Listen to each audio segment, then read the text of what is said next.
सम्बन्धको परिभाषा भिन्न भिन्न छ। एक आपसमा जब सोच, विचार अनि व्यवहार मिल्छ, सम्बन्ध अभिन्न बन्छ।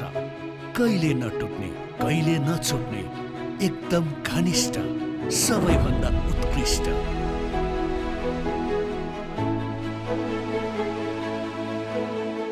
कम्पनीसँगको सम्बन्ध हाम्रो राम्रो छ। विगत 3 वर्षदेखि चाहिँ हामीले चाहिँ यो ठुलोखोला जलविद्युत आयोजनाको लागि चाहिँ सिमेन्ट यही सर्वोत्तम कम्पनीसँगै लिँदै गरेका छौँ।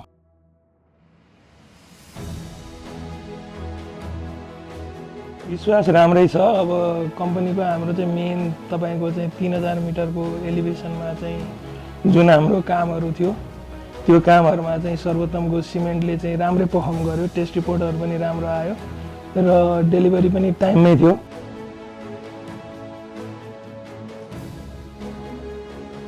ठुलोखोला जलविद्युत आयोजनाको लागि नै पहिलाचोटि हामीले चाहिँ सर्वोत्तमसँग चाहिँ सिमेन्ट लिएको हो।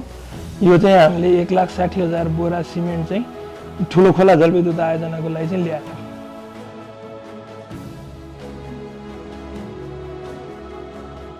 राम्रो क्वालिटीको सिमेन्ट टाइममा डेलिभरी हुँदा हामीलाई काममा पनि सजिलो हुँदाखेरि चाहिँ डेफिनेटली कम्पनीलाई चाहिँ राम्रै यसले गर्छ र हामीलाई चाहिँ यसपालिको एक्सपिरियन्स सर्वोत्तमसँग चाहिँ बेस्ट।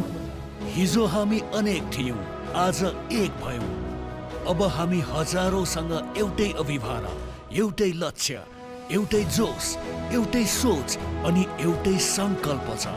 दृढ निश्चयका साथ भन्छौँ, एउटा खास उद्देश्यले जोडिएको यो सम्बन्ध अझै विशाल अनि अझै बलियो बन्छ।